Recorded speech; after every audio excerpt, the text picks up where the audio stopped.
Jikalau kau ingin rizkimu lancar, digrojok dening Gusti Allah bakda subuh ojo ndekok. Habis subuh jangan tidur. Bacalah Waqiah Ar-Rahman sampai tulu usamsi, munculnya srengenge matahari satu tombak. Setelah itu lanjutkan sholat duha. Isine sholat duha dungone Gusti, yen rezekiku ana ndukur di atas ndang enggal turunkan. Jikalau jauh ndang dekatkan. Jikalau tenggelam keluarkan. Jikalau haram halalkan. Ndonga ning dadi sistem kun fayakun. Piye ndonga sing kun fayakun? Para pemirsa yang dirahmati Allah Subhanahu wa taala, pada kesempatan kali ini kami akan menyajikan sebuah tausiah dari Kiai Haji Mukhlason Rosyid. Marilah kita sama-sama menyimak dan mendengarkan apa yang disampaikan oleh beliau. Jiwa yang ditolong oleh Allah adalah jiwa yang tergolong di dalam golongan-golongan yang mau menerima hidayah Allah. Jiwa yang disesatkan oleh Allah adalah jiwa yang tidak mau menerima petunjuk-petunjuk atau seruan dari Allah. Balik mereka akan mendengarkan seruan terhadap hawa nafsu di dalam dirinya. Golongan yang kedua inilah Pak, yang disebut sebagai jiwa yang terpenjara atau ruh yang terpenjara di alam dunia dan tidak bisa ke alam akhirat. Sedangkan golongan yang pertama adalah jiwa yang sudah terlepas dan dilepaskan Allah dari perbudakan atau jeratan hawa nafsu, dan atau bisa kami sebut sebagai jiwa atau ruh yang sudah tinggalkan alam dunia menuju alam akhirat di dunia ini. Berkenaan dengan hal itu, pada kesempatan malam hari ini kita akan lebih khusus membahas golongan yang pertama, yaitu golongan yang jiwa itu sudah Allah bebaskan dari jeratan hawa nafsu, atau bisa disebut sebagai ruhun khurratun, jiwa yang merdeka. Yaqulu dawuh sapa Allahu Gusti Allah fi surati Yusufa ing dalam surat Yusuf, dawuh al ayata ing ayat ats-tsalitsata wal khamsina ing ayat 53. Rupani dawuh wa ma ubarri'u nafsi innan nafsa la amaratum bisu. Aku tidak pernah berkata bahwasanya aku sudah terbebaskan dari dorongan nafsu, yang nafsu itu mendorong terhadap kami senantiasa berbuat jahat kepada Allah. kita nggak bahas di ayat poin pertama, tapi membahas illa ma rohima robbi, kecuali jiwa yang Allah rahmati, illama kejaba jiwa rohima kang rahmati sapa Rabbi pangeran ingsun. Sebab inna Rabbi sak temene pangeran ingsun iku ghafurur rahim, maha pengampun tur juga maha kasih sayang. Kita poinnya itu tidak membahas jiwa yang menjadi budaknya nafsu, tapi kita membahas jiwa yang sudah Allah lepaskan dari jeratan nafsu. Bapak Ibu, ayat ini memberikan satu pembuktian bahwasanya setinggi apapun dosamu, sebanyak apapun kesalahanmu mulai akil balik sampai detik iki, janganlah hatimu putus asa atas rahmati Allah. Jangan. Waktu, kesempatan, sisa umur masih ada, berarti Anda masih ada nominasi, ya. Jangan punya alasan karena aku nggak bisa baca Quran, nggak bisa sholat, nggak pernah zakat, apalagi puasa,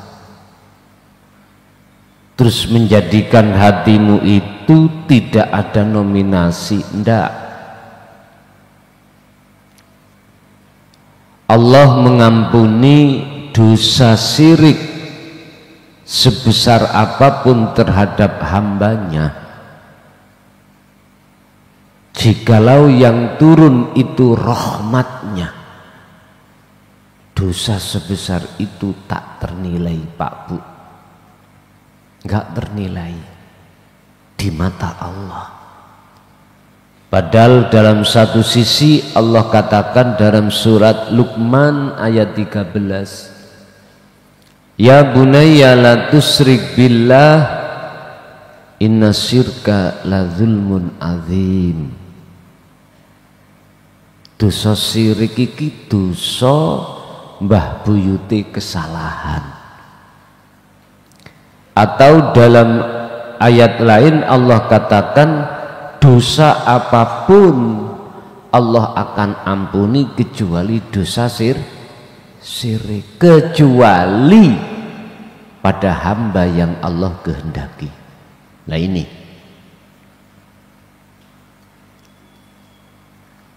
Anda akan masuk di rahmatnya Allah itu tidak disyaratkan sampai iki pandai baca Quran.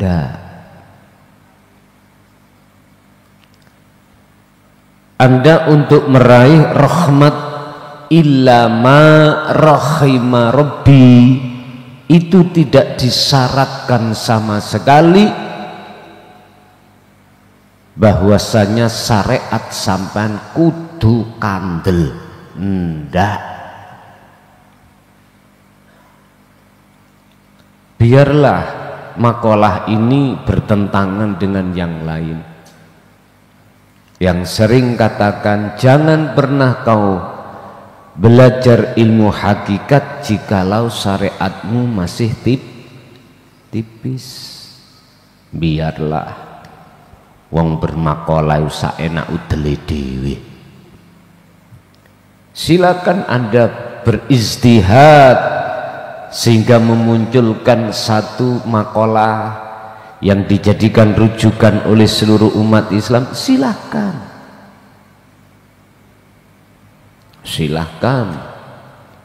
Tapi pertanyaannya, betulkah makalah yang kita lakukan itu, Anda sampaikan itu di mata Allah di akhirat akan terbukti sebagai makalah yang sodik atau hak benar? Gak usah jauh-jauh ngenteni su akhirat cara bahasane wong syariat. Sekarang aja. Ada makalah yang mengatakan, mohon maaf, jikalau kau ingin rizkimu lancar, digrojok dening Gusti Allah bakda subuh ojo ndekok, habis subuh jangan tidur, bacalah Waqiah Ar-Rahman sampai tulu usamsi, munculnya srengenge matahari satu tombak. Setelah itu lanjutkan sholat duha. Isine sholat duha dungone, Gusti yen rezekiku ana ndukur di atas ndang enggal turunkan, jikalau jauh ndang dekatkan, jikalau tenggelam keluarkan, jikalau haram halalkan. Kemarin sudah kita singgung, inayah Allah, fadlnya Allah, pemberian Allah nggak ada sama sekali ada kaitannya dengan doa kita. Artinya doa kita itu tidak akan jadi sebabnya peparingi Gusti Allah, pemberiannya Allah, anugerah Allah terhadap kita. Alasannya apa? Karena lebih tua, lebih dahulu anugerah yang sudah Allah tetapkan di dalam Lauhil Mahfud daripada datangnya doa. Ngeten lah. Artine napa? Ndonga ning dadi sistem kun fayakun. Piye ndonga sing kun fayakun? Antara fadl pemberian Allah dengan doa itu nggak ada bedanya. Dua tapi tunggal. Jangankan dua, banyak tapi tunggal. Inilah Pak Bu yang Rasulullah sabdakan itu gini, pecute jaran, apa pecut itu? Cambuk. Cambuknya kuda yang ada di surga itu lebih berharga nilainya daripada dunia dan seisinya. Artinya apa? Ibadah amaliyah sekecil apapun, ya, jikalau jenengan barengi dengan hati yang zuhud, ini nilainya lebih besar daripada sebesar apapun ibadah, amal ibadah Anda bila judin idza kana opo ibadatun, ibadah iku bila judin, tanpa dibarengi zuhud. Berarti dua ya dua. Kalau dibarengi zuhud, walaupun dua, tunggal. Ngoten lho tadi ini.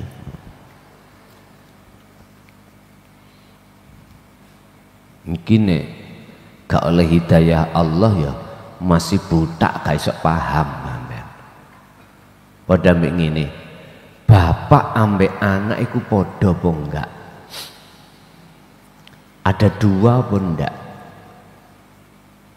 umpama tak omong iku tunggal,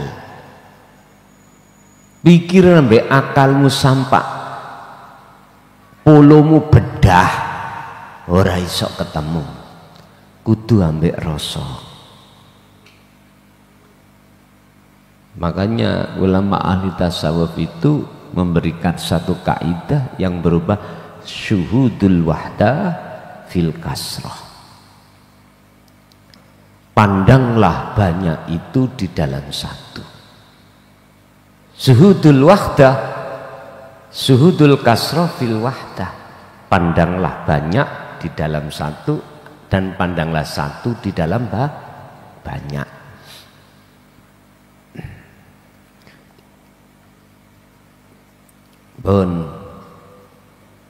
Kita bicara illama rahima rabbi. Jadi makalah saya, kami pinter ilmu syariat itu tidak menjadikan syarat. Apabila jiwa untuk bisa naik ke hakikat makrifat, ndak. Ini tabrakan loh ya, ambek makalah-makalah yang sering kita dengarkan pada orang lain. Mengapa saya berani mengatakan ini makalah yang menurut kami itu adalah bisa dipertanggungjawabkan? Saya sudah ijtihad, mohon maaf, lewat dakwah ini kurang lebih 25 tahun. Ternyata banyak di antara mereka ini yang mau menerima ini ternyata mereka yang syariati gak patek kan kandel. Dan sedikit sekali mereka yang syariatnya itu tebal banget, apalagi sudah punya pengikut, sudah punya nama, sudah punya pengaruh, sudah punya kehormatan. Susah Pak untuk menerima. Kadang-kadang tak utik titik ngunai. Sing asale condong gak dadi condong. Contoh, tak utik titik. Anda asalnya orang yang punya pengaruh, punya pengikut tidak hanya ratusan bahkan ribuan. Ketika hidayah Allah itu datang dan menyadarkan hati panjenengan, hati Anda sadar. Akhirnya hatimu mencari dan mencari sampai di mana, sedalam mana ya. Oh, namanya penasaran, terus bleng masuk dalam hati. Terus tak utik titik. Ngerti tak utik ya? Gusti Allah nguji witik nih.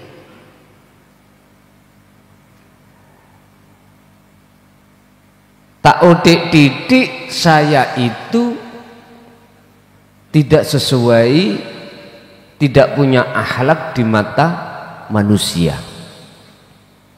Entah bahasanya bagaimana, mbuh nguyuh ngatar, mbuh sualan cekak. Akhirnya Anda menyimpulkan dari teori hukum syariat, ngono kok ya ditiru. Wis aku pun dadi mamang. Lah nek gurune nguyuh ngadeg, ya muridé nguyuh melayu. Berlari.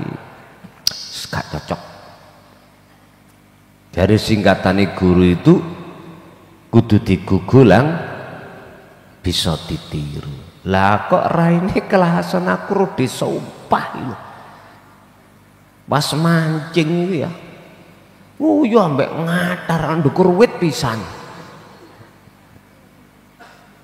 Wis gak cocok lho, iku diutik sampean.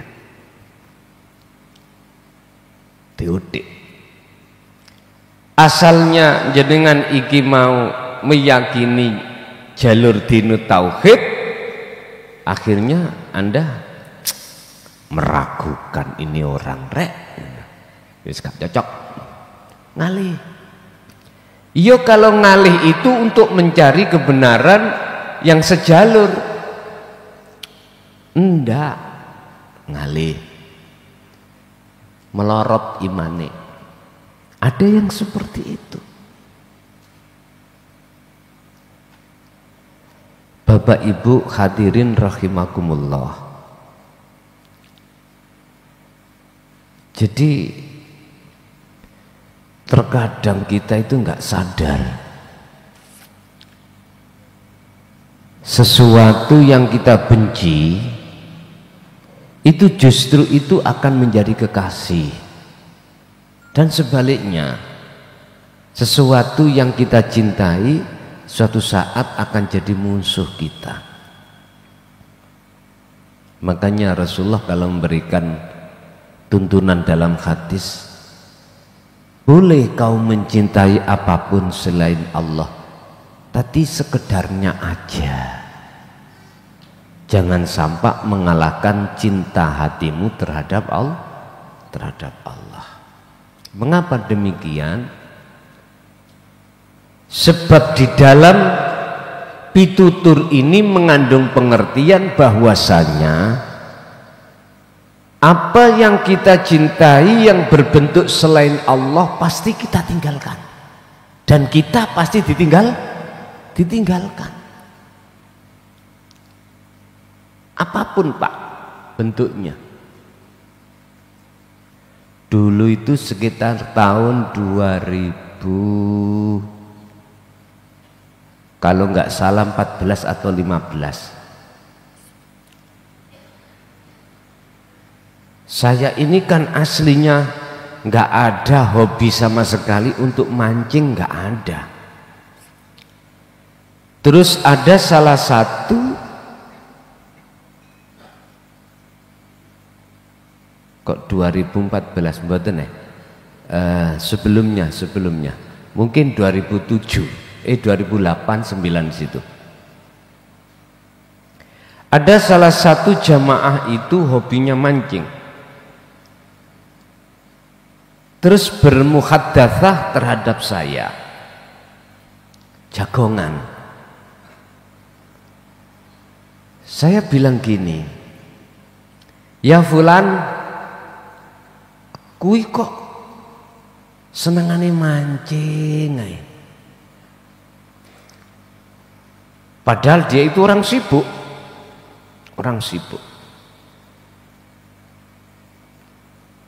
Apa sih untungi mancing? Geger ya lara, gitu. Ya kepanasan, lah ngoten nggih. Mbok ya beli ya di pasar aja. Ternyata ada momen tersendiri Pak di situ. Ada momen tersendiri, mungkin bahasa anak muda, strike. Waktu strike, umpan dimakan itu loh Pak. Apalagi ada perlawanan.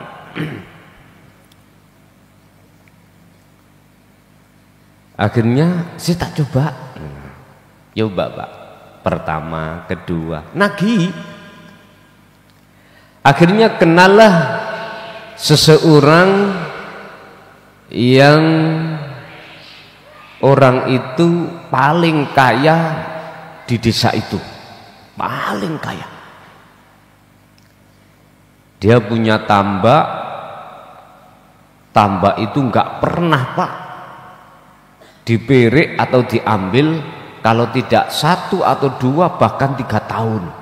Bayuh iwake ku mungkin ya gak mungkin. Kula dhewe nggih nate mbuktekno sak bayi njebablak ngono, Masya Allah. Yang namanya senar nek atik unyil ngono senare alah tes putus.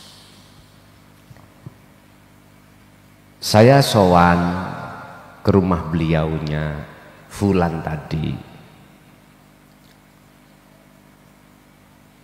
terus saya bermaksud untuk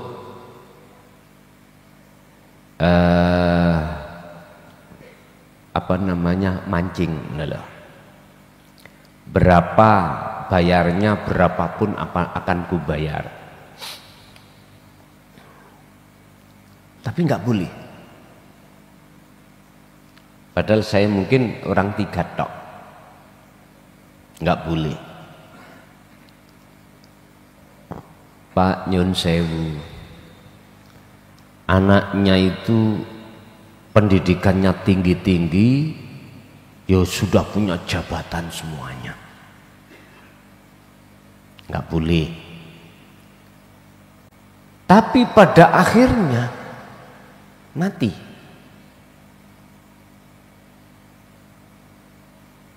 Ditinggalkan enggak yang kita cintai? Tinggalkan.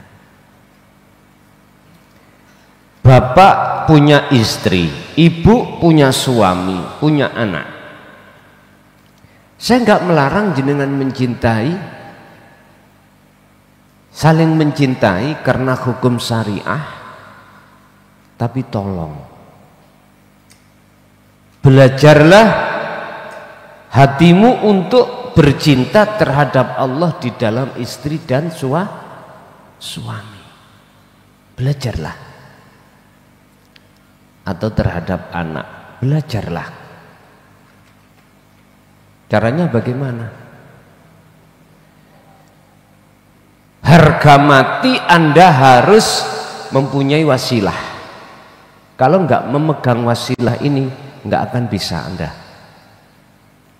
Wasilah itu tali, Pak Bu, tali. Tali cinta yang mana? Tali cintane hati Anda terhadap wujudi Allah. Itu yang sering kami sebut sebagai dzikir sirul asr. Niku wajib sampai membawa ini. Kalau Anda tidak membawa ini, jatuhnya cintamu pada gurumu, pada mursyidmu makhluk. Itu pasti, Pak. Dan inilah yang Rasulullah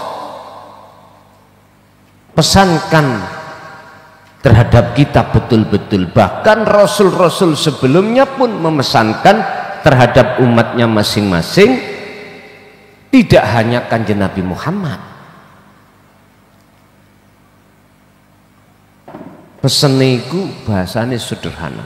Ya bunaya, umatku, anak putuku, la tusrif, jangan ada dalam hatimu selain Allah. Berarti jangan kau mencintai kecuali hanya pada Allah. Gitu loh maksudnya. Ini yang menentukan kita nanti di dunia ini, bahkan di akhirat, selamat dan tidak ada di sini.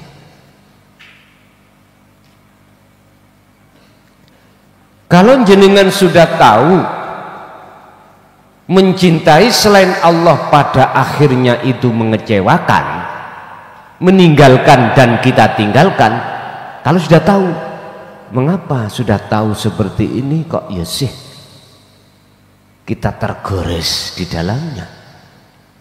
Ayo coba tingengen sing sondok nemen. Sebab kita malam hari ini membahas khusus tentang tazkiyatun nafsi atau jiwa yang Allah selamatkan. Jiwa yang Allah bebaskan dari ikatan nafsu, rantainya nafsu.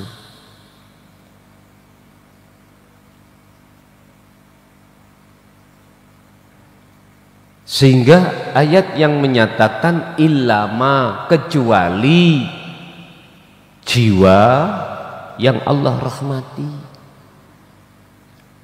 Siapa jiwa yang Allah rahmati? Apakah jiwa yang asalnya tidak berlumuran darah, berlumuran dosa dan kesalahan? Iya, berlumuran.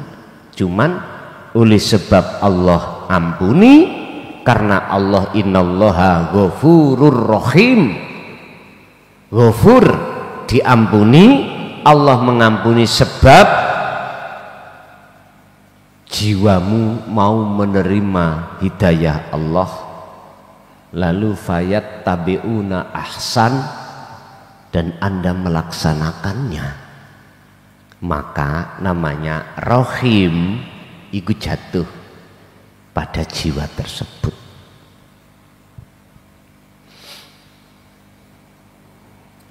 Fanafsu tawi jiwa allati kang tusaidu kang den tulungi, apa jiwa utawa ruh Allah ing Gusti Allah, iku hiya utawi ruh atau jiwa iku an-nafsu jiwa, allati kang tasma'u kang ngrungokake, gelem ngrungokake sapa ruh, apa ruh atau jiwa ngrungokake nida Allahi ing penyeluke Allah, nida Allahi ing seruane Allah. Yaqulu Khalid dawuh sapa Gusti Allah fi suratiz Zumar, ing dalam surat Zumar al ayata tsaminata asharata ing ayat 18. Jiwa atau ruh yang Allah tolong adalah jiwa atau ruh atau hati yang mau menerima apa seruan Allah. Mana seruan Allah? Yang ini diserukan terhadap seluruh Rasul. Disebut Rasul itu Pak, karena beliau mengemban dan mau menyampaikan seruan Allah. Tidak akan disebut sebagai Rasul tatkala mereka tidak mau menerima dan menyampaikan seruan Allah. Mana seruan Allah? Banyak Al-Quran yang menyebutkan tentang masalah tinggalkanlah perbuatan syirik, menujulah ke iman, tinggalkanlah kepentingan nafsu demi menuju kepada Allah, tinggalkanlah dunia, berangkatlah ke akhirat, carilah alam akhirat di atas alam dunia. Banyak ayat yang sifatnya itu seruan. Berhubung banyak manusia yang hatinya itu menolak, dengan seruan Allah inilah Bapak Ibu menjadikan ruh itu masuk di golongan yang pertama tadi. Innan nafsa la amaratum bisu, niku menjadi terantai oleh nafsu.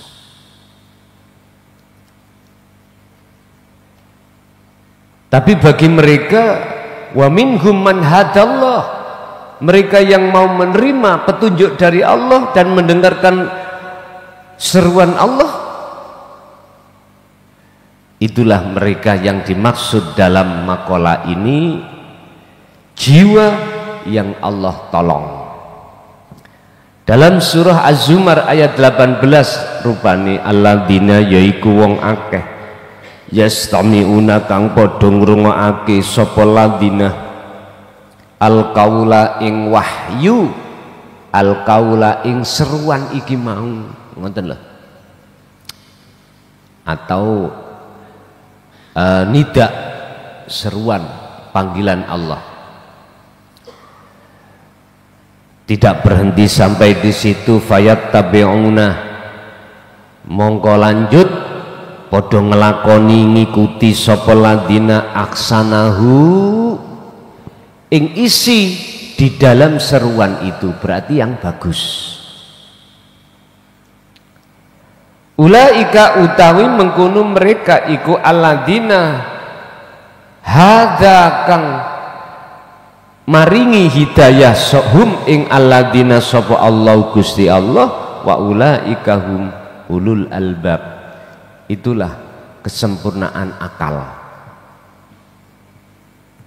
golongan orang yang akalnya disempurnakan. Artinya apa? Akal kan biasa gak mikir dunia toh Pak ya, gak mikir dunia.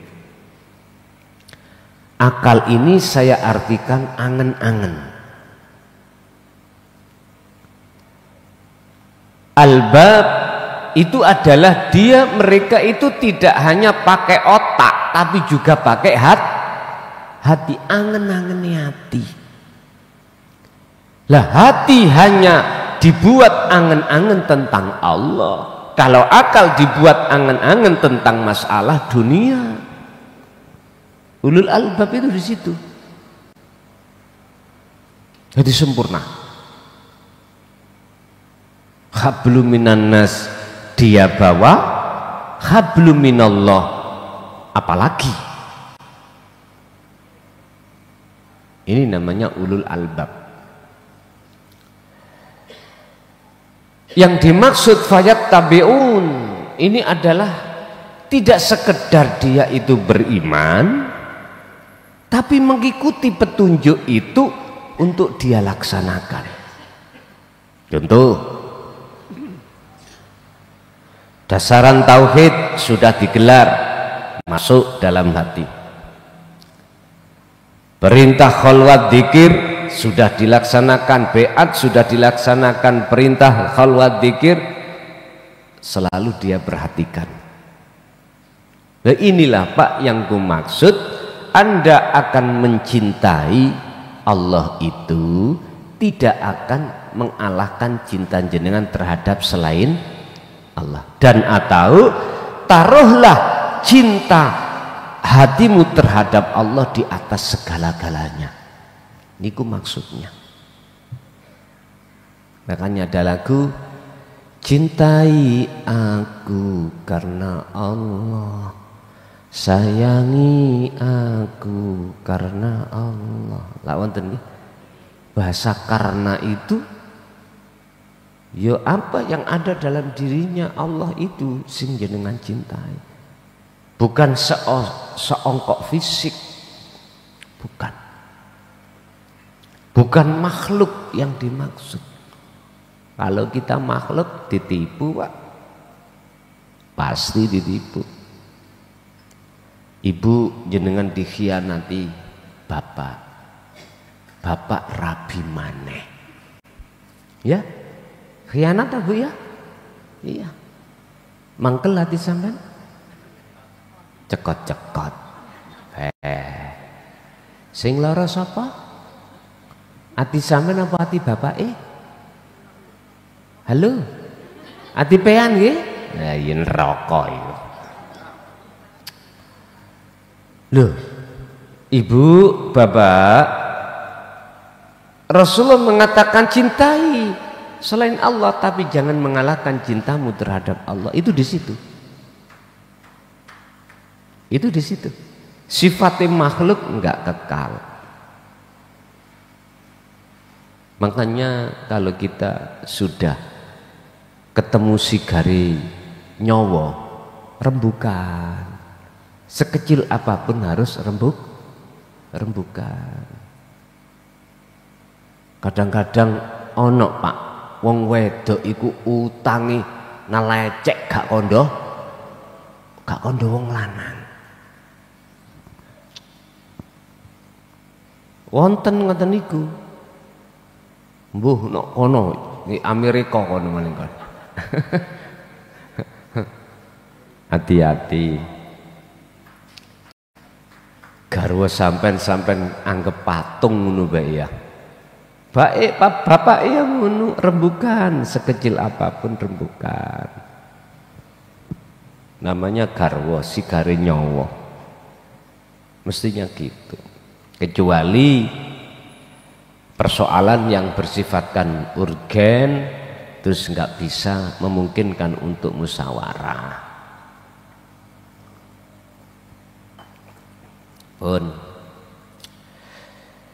Jadi yang dimaksud Allah orang yang dipilih adalah orang yang tidak hanya mendengarkan akan tetapi juga mengikuti apa petunjuk yang telah disampaikan. Itulah Pak Bu yang disebut orang yang diberi Allah hidayah.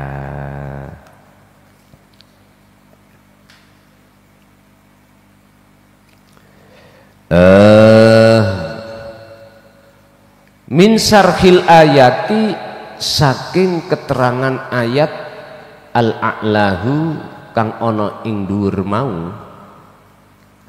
Pundi ayat sing pundi? Yaiku alladzina yastami'una niku Az-Zumar. Annahu ing sak temene kelakuan atau keterangan iku la yashalu, ora gampang. Alal qalbi ngatasé ati takobbalu kang bisa nrimo apa ati taklimat tauhidi ing ajaran tauhid. Li'annahu krana sak temene taklimat tauhid iku mukhalifun, bertentangan liraqdi syahwati, maring keinginane hawa nafsu, fi dakhilina ing dalem diri kita masing-masing. Ketika saat ajaran tauhid itu disampaikan, tidak mudah Pak untuk menerima ajaran itu, enggak mudah. Makanya jangan heran kalau tauhid digelar di tengah masyarakat iku mung setitik, hanya sedikit yang mau. Mpun heran sampean. Wong di situ sudah dikatakan la yazhulu ala qalbi taqabbala ta'limat tauhid. Gak gampang. Kecuali mereka yang menerima hidayah. Apalagi golongan-golongan yang rumangsa sugih, rumangsa alim, rumangsa pinter, rumangsa pandai, arek Kediri bayah biyuh babi nguyuh.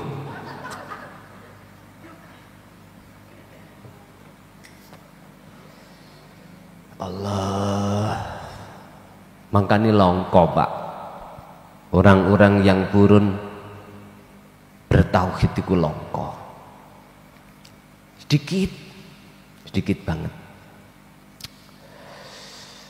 Bertentangannya ada di mana dengan nafsu?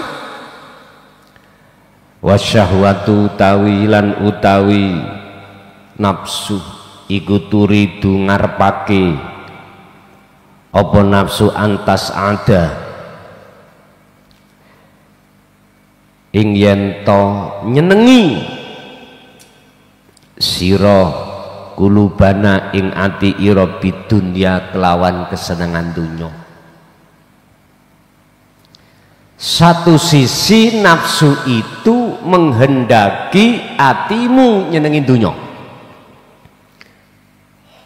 satu sisi wa ta'limut tauhid lan utawi pendidikan atau ajaran tauhid iku yad'u ngajak narik kulubana ing yad'u kang narik apa-apa taklimat tauhid kulubana ing piro-piro ati ira menungso liyakuna supaya ana apa alqalbu ati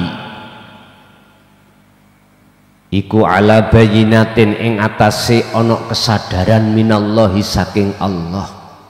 Lho niki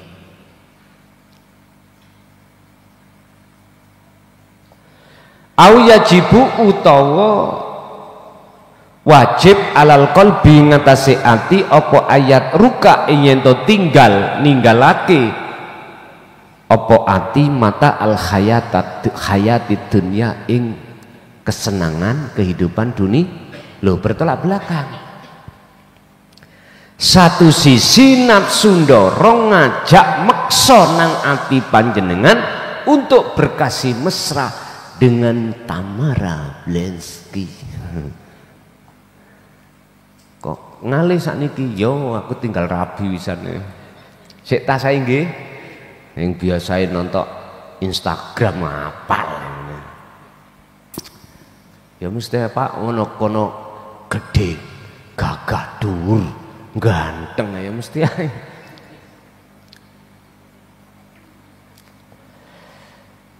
Siapa di antara banyak manusia yang tidak suka dengan nyun sewu sandang pangan papan mewah, semuanya manusiawiyah iku ngoten lho nggih. Manusia enggak apa-apa. Nyun sewu langsung saya kasih contoh Rasulullah dikira melarat ini toh lah gak ketara beliau itu cuman warisan yang termahal adalah Al-Quran dan Al-Hadis. Ghanimah beliau harta rampasan, walaupun dia itu ngalah terhadap para sahabat. Ini ono harta rampasan habis perangi Rasulullah minggir. Wis keri-keri aku sak umane. Dungune masih ada yang protes kok. Ada yang protes. Kaum yang tidak kebagian protes menuduh Rasulullah itu enggak ngadil. Ada yang seperti itu. Artinya Pak, di tengah kelompok itu jangan heran kalau ada pengkhianat. Kenek dilingno yo ayo, gak kenek nyingkriyo. Ngoten mawon. Lapor repot. Aku gak butuh pengikut kok. Gak butuh pengikut. Sami kalih nika lho. Kalapas niku lho, narapidana. Tamu tak diundang teko. Makane diatur. Kuwi nek gak nganut ya tak layar. Tak layar iku tak pindah, ngoten lho. Makane arek LP nek ngelanggar iku wis ada ya diampuni, ada yang wis keterlaluan akhirnya di layar di LP yang lain. Iku ndadekno anu Pak catatan ambek LP sing dipindahi tentang remisi, tentang PB, tentang CB dipertimbangkan. Maune dikasih remisi akhirnya nggak jadi karena pertimbangan iku mau. Lho jenengan kok paham? Lho mantan aku ya. Jadi ya paham. Sama. Niat sampai ke sini apa? Takarub, oke, mendekat. Belajar, mendekat. Ilmu ini untuk mendekat dan bertemu Allah. Oke. Kalau sudah seperti itu, tolong pengurus itu memberikan tata tertib itu demi ben jenengan iki cara wong nu disiplin ngelmune, disiplin dikiri dan seterusnya. Nek mriki sampai niate bisnis ngono alah ngapunten, bukannya gak ngolehi enggak, tapi ojo terlalu. Wis tak elingno iki ojo difotokopi kitab iki. Lah kok difotokopi didol. Ya apa maneh.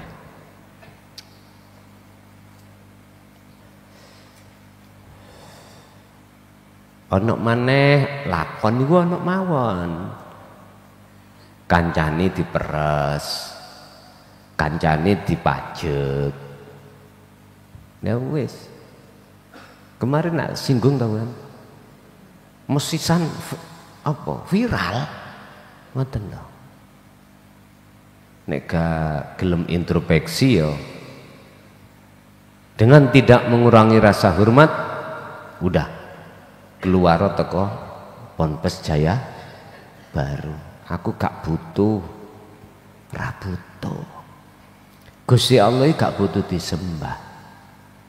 Tapi wajib jenengan kali kula ngabdi nang Gusti Allah. Pengurus oleh rekod doyoyo apa jajal, semuanya demi kemaslahatan kita. Niat kita kholis, bersih dari rumah memang untuk ngangsung ilmu kaweruh, untuk dijadikan sebagai modal mendekat dan bertemu Allah. Jangan dikotori.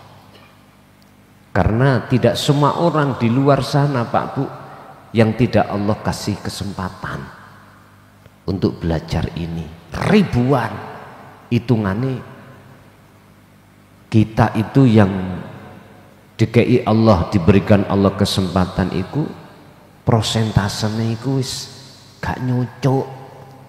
Ngerti gak nyocok nggih? Tawitik banget. Wis biar dah melangan-angan kabeh. Letak pertentangannya nafsu dengan ajaran tauhid ini, kalau nafsu mendorong hati kita untuk mencintai selain Allah, kalau ajaran tauhid mendorong untuk hanya bercinta pada Allah. Disitulah letaknya. Al-khulasatu tawi ringkesane iku idza tahura, tatkalane wis agawe bebersih apa alqalbu ati min adnasihi saking pira-pira regete ati, wadu'ahu mongko nyeleh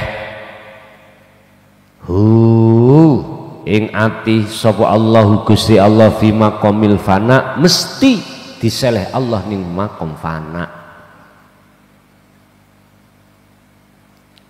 Kalau proses tazkiyatul nafsi, bebersih jiwa dari kotoran yang mengotori jiwa, berarti rantai ini nafsu, maka mesti jenengan iki dimasukkan Allah di alam atau di makom fana.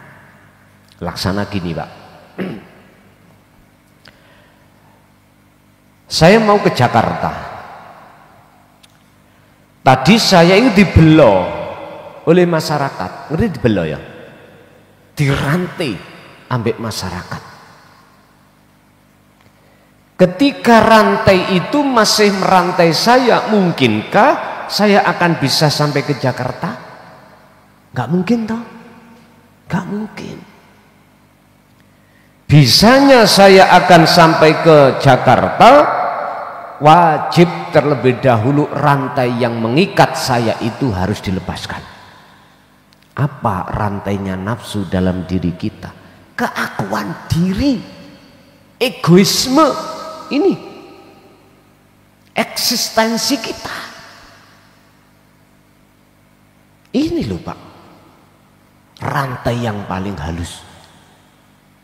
Lah di dalam keakuan diri ini ada buahnya. Apa buahnya? Pang-pange itu buahnya. Apa bahasa pang? Ranting-rantingnya banyak Pak. Keakuan kita sebagai makhluk, ini wekku, ini kerja aku.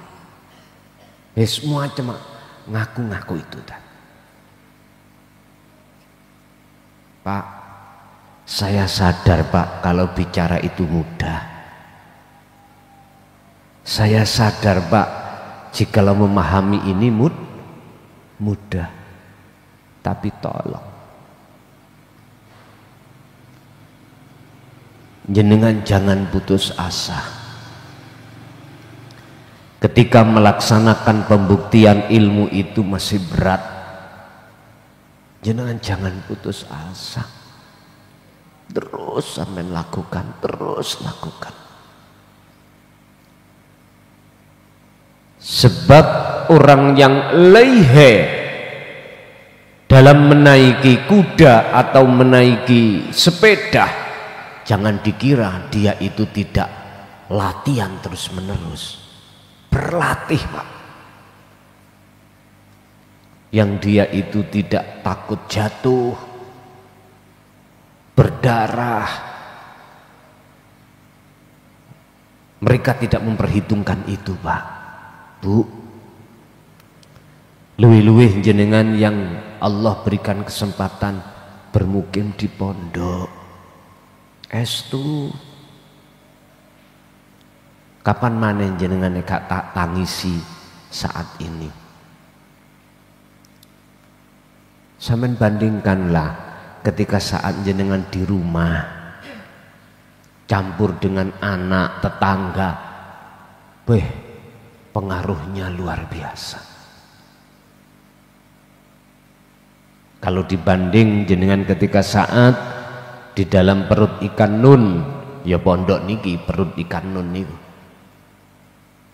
lebih banyak pengaruhnya di luar Bapak Ibu daripada di dalam. Lah, kesempatan yang bagus ini tolong jadikan sebagai hatimu untuk tambah semangat. Gak cukup 3 hari, 7 hari, gak cukup 7 hari, 17 hari, 21 hari, 40 hari, silakan. Allah sampai memberikan satu waktu yang seperti itu yang sangat berharga buat kita. Ingat, masa sekarang gak mungkin akan terjadi terulang masa kemarin. Jikalau kita pindah masa besok, maka masa sekarang akan lenyap. Sak rugi-rugine wong sing paling rugi adalah ketika saat Allah memberikan satu kesempatan untuk ingat pada Allah, kita itu tidak gunakan dengan sebaik-baiknya.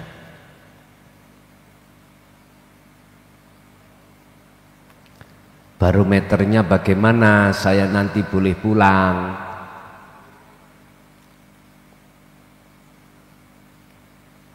Kula nggih mboten gandoli, nggih mboten ngeculno.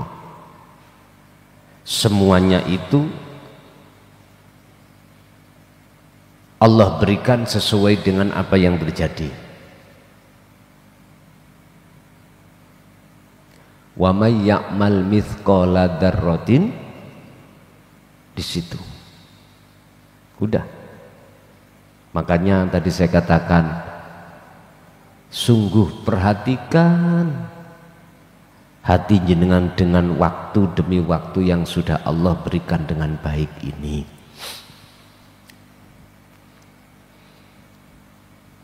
Kapan saya diperbolehkan untuk coro manuk ngunu keluar dari sangkar?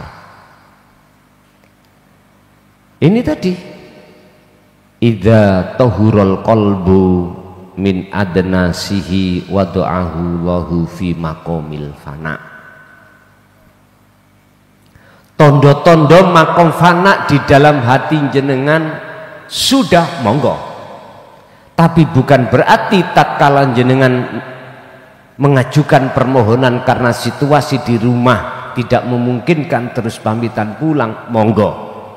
Saya sendiri juga tidak memaksa. Aku ya orang gandoli, ya orang ngusir, paham ya? Ora. tondo-tondo kalau jenengan sudah ditarik Allah nih makom fana, walaupun kefanaan sampan itu tidak hitungan jam bahkan hari, akan tetapi hanya menit, monggo. Yang penting jenengan sudah ngincipi makom fana. Lah untuk masuk tidak bisanya masuk ke alam ke makom fana, otomatis jenengan harus tekun berani, tekun membangun makom muraqabah dengan cara berzikir tadi.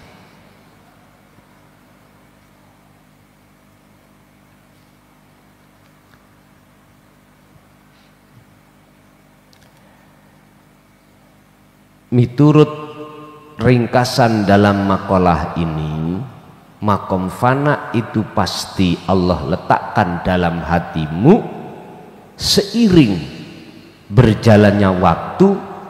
Idza tahurat, tatkalane Allah bersehake atimu sangka dene rantene hawa nafsu. Lah Allah membersihkan itu prosesnya karena kita ditakdir nih Allah untuk selalu berzikir. Wahada utawi iki makom fana iku sama den arani apa makom fana, diarani nafsan ing jiwa khurratan kang merdeka. Ya wis merdeka udah. Istilah negara Indonesia dulu Pak, sebelum 45 menurut sejarah, Indonesia itu negara yang terjajah. Yang menjajah itu berbagai macam negara. Negara kalau dijajah oleh negara lain, pasti hukum yang diterapkan adalah hukumnya sang penjajah. Jiwa kalau dijajah oleh nafsu, jiwa wajib mengikuti hukumnya nafsu. Apa hukumnya nafsu? Selalu melalaikan Allah dengan cara yastahibbunal hayatad dunya, dipaksa hati ini untuk bercinta pada dunia.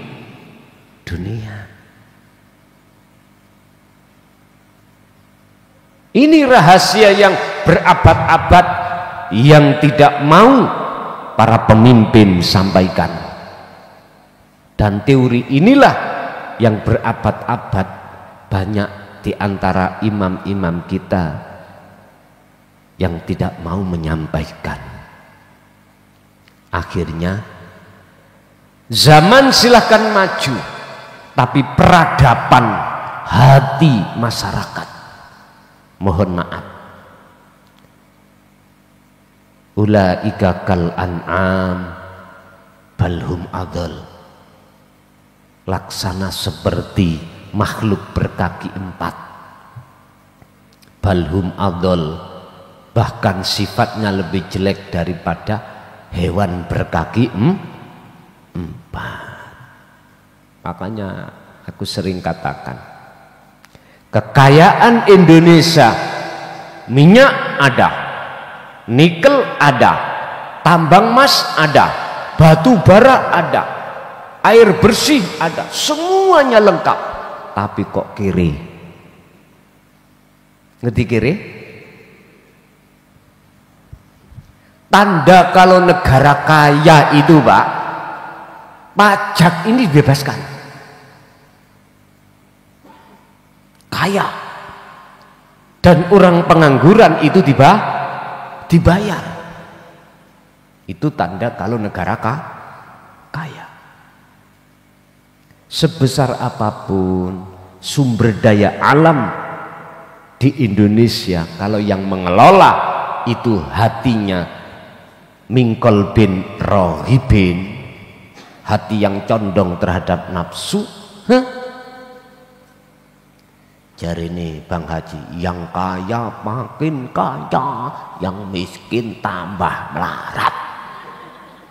Yes, lo tenan. Ngomong apa? Fakta ini.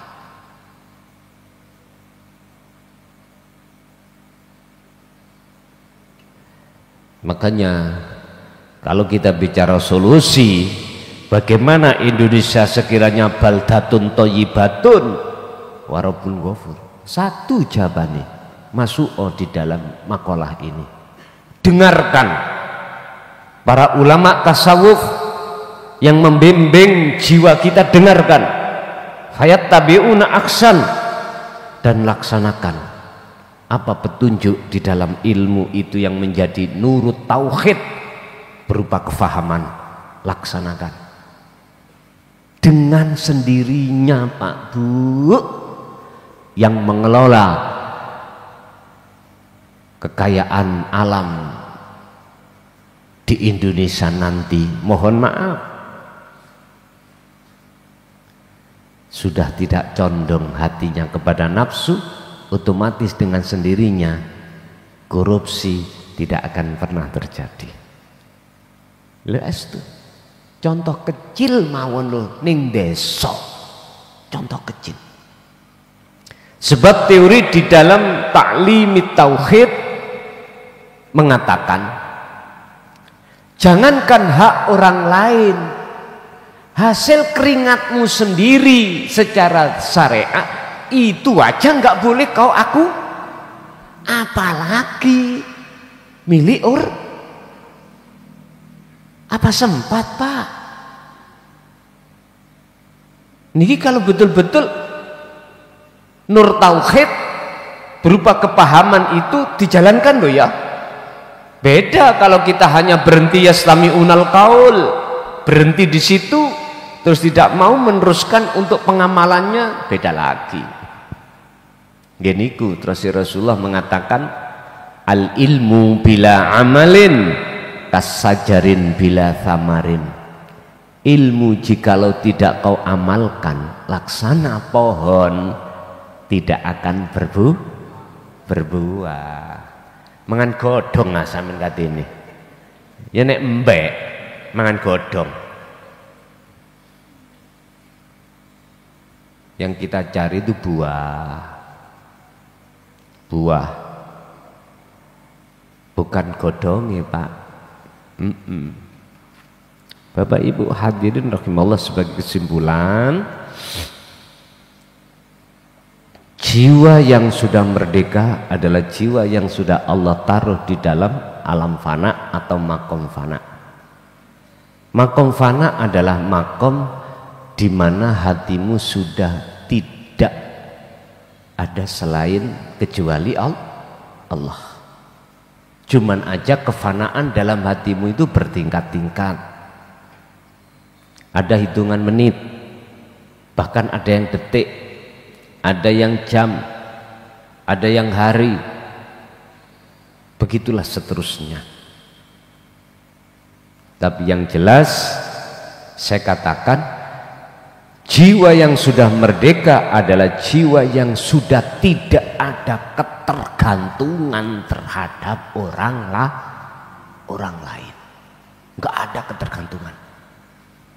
Istilah bahasa guru, ojo pisan-pisan kau mulang karena uang. Jangan minta-minta terhadap jamaah, tapi jangan pernah kau menolak manakala dikasih Allah lewat jamaah. Loh gitu loh maksudnya. Itulah karakter orang-orang yang sudah sampai pada Allah itu di situ. Jikalau alasan gini, alasan itu, iku nek bahasaku modus, bukan modul loh ya. Nah, modus. Nggih, ngoten mawon. Nggih, dados ngelmu ingkang dadi pepiling ning ati kita tambah baik ing ngersane Allah. Al-Fatihah. Alhamdulillahirabbil alamin. Demikianlah tausiah dari Kiai Haji Mukhlason Rosyid, yang mana beliau adalah pengasuh pondok pesantren Miftahul Ulum Jaya Baru yang terletak di daerah Mojokerto, Jawa Timur. Tepatnya yaitu ada di Kecamatan Bangsal, Desa Sumbertebu, Jalan Perjuangan. Beliau adalah ulama sufi, ulama tauhid yang mengajarkan ilmu-ilmu tauhid dan tasawuf yang mana dalam ilmu ini juga berkaitan dengan ilmu leluhur Jawa yang mengutamakan ajaran kebatinan atau ilmu ruhani. Ilmu tasawuf dan tauhid ini adalah ilmu yang bertujuan supaya seseorang bisa mencapai ma'rifatullah, atau biasa disebut oleh orang-orang Jawa yaitu ilmu sejati. Dan ilmu tasawuf, tauhid ini mengajarkan supaya manusia tidak tersesat nantinya. Tahu sejatinya diciptakan itu harus bagaimana, dan ketika sudah meninggal dunia harus ke arah mana jalannya.